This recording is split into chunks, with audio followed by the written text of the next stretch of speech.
Du nouveau dans l'affaire Troadec, dans laquelle 4 membres d'une même famille ont été tués en 2017 à Orvaux, près de Nantes.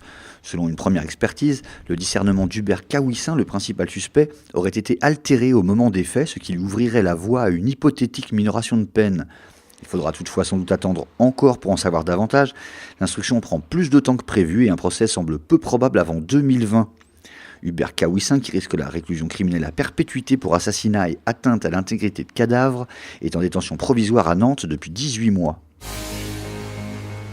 25 parents d'élèves de l'école Le Petit Prince de Plouguerneau dans le Finistère ont fait le voyage jusqu'à Rennes ce mardi matin pour protester contre la suppression annoncée 2 jours après la rentrée d'un de leurs 5 postes d'institutrice en filière bilingue français-breton. Une délégation a été reçue au rectorat, mais les parents ont peu d'espoir d'être entendus.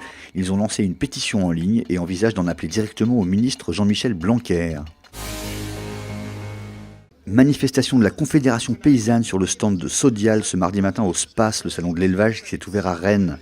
Les manifestants producteurs de lait s'inquiètent du projet de reprise de l'usine Sinutra de Carhaix par la coopérative Sodial dans un contexte de demande de lait infantile inférieure aux prévisions, en particulier en Chine.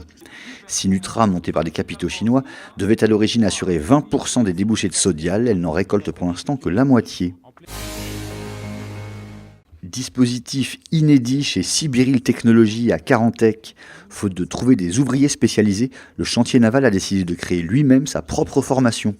Celle-ci, qui débouchera sur un diplôme de stratifieur, durera 400 heures et ouvrira la voie à des CDD d'1 an minimum.